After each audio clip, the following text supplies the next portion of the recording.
আচ্ছা, good afternoon to all of my students. আজকে বিভূতিভূষণ মুখোপাধ্যায়ের রচিত নীলাঙ্গুরীয় নিয়ে আলোচনা করতে চলেছি। দেখো, বিভূতিভূষণ মুখোপাধ্যায়কে আমরা অনেকে জানি, আবার অনেকে জানি না। বিভূতিভূষণ বন্দ্যোপাধ্যায় সম্পর্কে আমরা কিন্তু প্রত্যেকেই জানি। মুখোপাধ্যায় যিনি, তার লেখা নীলাঙ্গুরীয় আলোচনা করছি। দেখো, কল্লোল, কালিকলম, পরিমণ্ডলের সাহিত্যিক হওয়া সত্ত্বেও বিভূতিভূষণ মুখোপাধ্যায় বাংলা কথা সাহিত্যের ইতিহাসে নিজস্ব একটি জগৎ তৈরি করে নিতে পেরেছিলেন। কল্লোলের যুগে বুদ্ধদেব বসু, অমিয় চক্রবর্তী, মোহিতলাল মজুমদার, বিষ্ণুদেব, এনারা তো ছিলেন। সেই সময় বিভূতিভূষণ মুখোপাধ্যায় সেই দলে ছিলেন। কল্লোল, কালিকলম এই সমস্ত পত্রিকার সাথে যুক্ত ছিলেন, এবং যখন এই সময়টাতে এই কল্লোল যুগ বলা হয়, এই সময়টাকে পরিমণ্ডল বলা হচ্ছে। তো সেই সময় বিভূতিভূষণ মুখোপাধ্যায় আসেন, এবং 1894 থেকে ওনার সময়কাল 1987। বিভূতিভূষণের পিতার নাম হলো বিপিন বিহারী এবং মাতা গিরিবালা। তারা ছিলেন অনেকগুলি ভাই বোন, যেমন 8 ভাই 2 বোন, এবং বিভূতিভূষণ ছিলেন তার মধ্যে জ্যেষ্ঠ। পিতা বিপিন বিহারীর আর্থিক অবস্থা খুব সচ্ছল না থাকলেও পুত্র কন্যাদের সুষ্ঠুভাবে মানুষ করে তুলতে কোনো কার্পণ্য করেননি। চিরকুমার বিভূতিভূষণের কয়েক পুরুষ বিহারে প্রবাসী। মূলত দ্বারভাঙাকে কেন্দ্র করে বিভূতিভূষণের কর্মজীবন গড়ে ওঠে। পাটনার বিএন কলেজ থেকে সংস্কৃত ও দর্শন শাস্ত্র নিয়ে 1916 সালে বিএ পাশ করেন। লেখাপড়া এখানে ইতি। তারপরে তিনি বিচিত্র কর্মজীবনের অভিজ্ঞতা অর্জন করেন। কখনো শিক্ষকতা, কখনো দ্বারভাঙার মহারাজার একান্ত সচিব, কখনো বা কোনো এক জমিদার নন্দনের গৃহ শিক্ষক হয়ে উঠেছিলেন।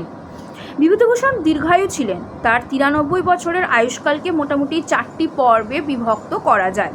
প্রথম পর্বের সময়সীমা 1916 থেকে 1926। এইটাই তার কর্মজীবনের সবচেয়ে সংঘাতময় পর্ব, এবং এই সময় বারংবার কর্তৃপক্ষের সঙ্গে মতান্তরের ফলে তিনি পদত্যাগ করেছিলেন, এবং কর্মজীবনে তার ছেদ পড়েছিল। যাই হোক, এই কর্মজীবন নিয়ে আমরা অতটা আলোচনা করব না, কিন্তু ওনার লেখা নীলাঙ্গুরীয় নিয়ে একটু আলোচনা অবশ্যই করব, যেখানে আছে 1945 খ্রিস্টাব্দে নীলাঙ্গুরীয় প্রকাশিত হয়েছিল।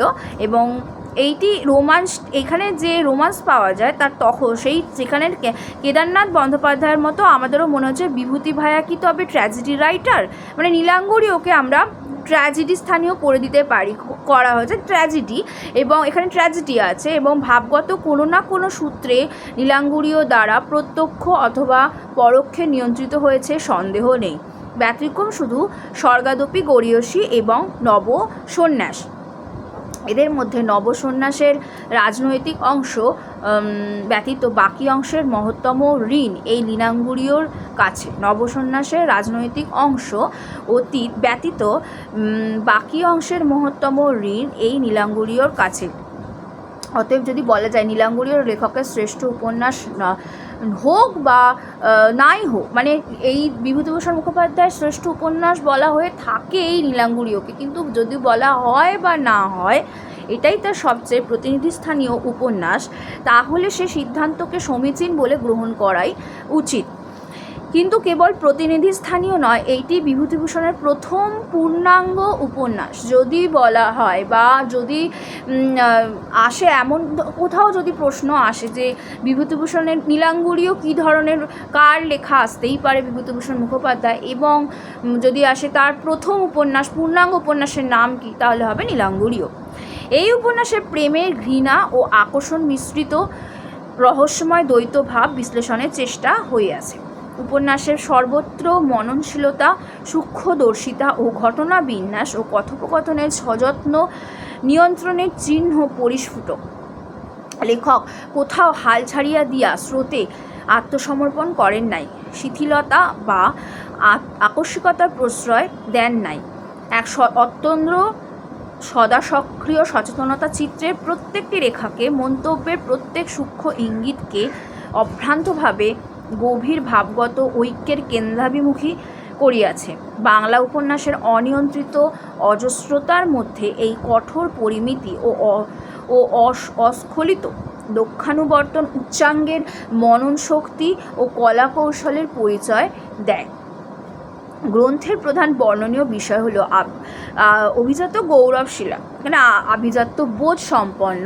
তো অভিজাত গৌরবশিলা ব্যারিস্টার দুহিতা মীরার মনে দরিদ্র গৃহশিক্ষক শৈলেনের প্রতি অনিবার্য প্রণয়ের উন্মেষ ঘটেছে।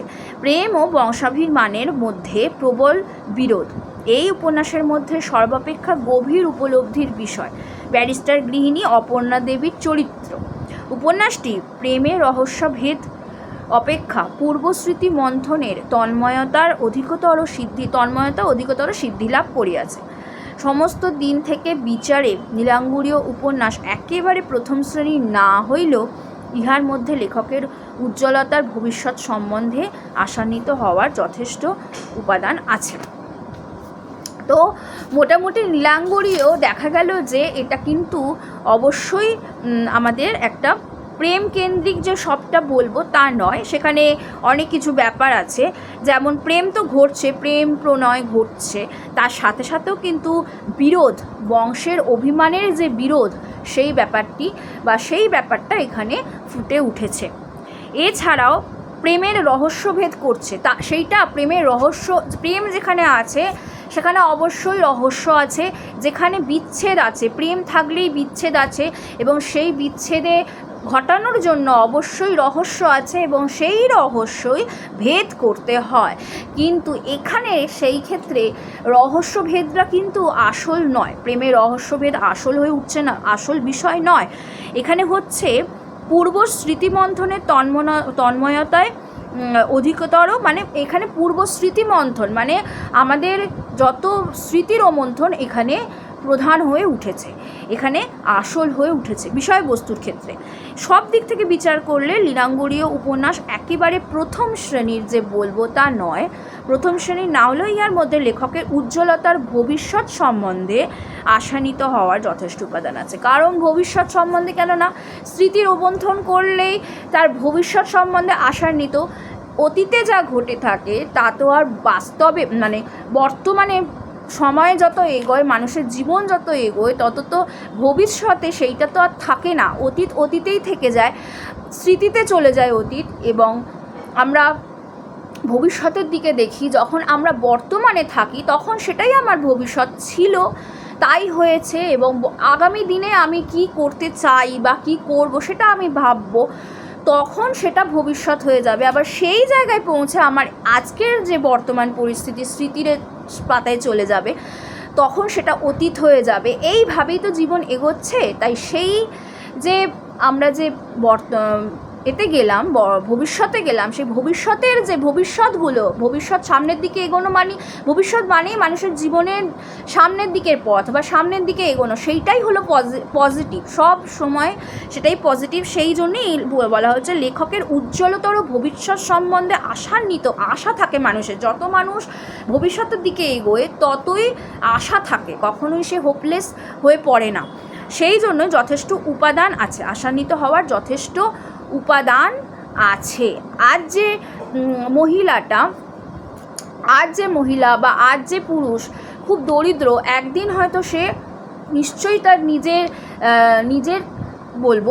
নিজের রোজগার করে, নিজে খেটে, পায়ের মানে রক্ত জল করে খেটে সে কিন্তু একটা জায়গায় সে অবশ্যই পৌঁছবে, লড়াই করে সে অবশ্যই একটা জায়গায় পৌঁছবে এবং পরিশ্রম করে সে একটা জায়গায় পৌঁছবে, এবং সেই জায়গায় পৌঁছে সে যে তার ভবিষ্যৎ সে দেখতে সে পায়নি, সে জানে না যে সে কি হতে পারে, কিন্তু চেষ্টা করে গেছে, অবিরাম সে চেষ্টা করে গেছে, সে লড়াই করে গেছে এবং সে একটা জায়গায় পৌঁছেছে। এবং একটা জায়গায় এসে সেটা তো হোপ, সেটা তো উজ্জ্বল দিক, তাই না? সে তো একটা জায়গায় পৌঁছে গেছে, কারণ সে তো তার এবার সে যখন স্মৃতির রোমন্থন করছে, তার অতীতটা যখন সে রোমন্থন করছে, তখন সেই তখন সে বুঝতে পারছে সে কোন জায়গায় পৌঁছেছে। এবং সময় যত এগোবে তখন সে আরও যত এগোবে, সে আগে থেকে ভাববে না, সে কী করবে জানে না, শুধু তার কাজ করবে। আমরা পৃথিবীতে এসেছি কাজ করার জন্য।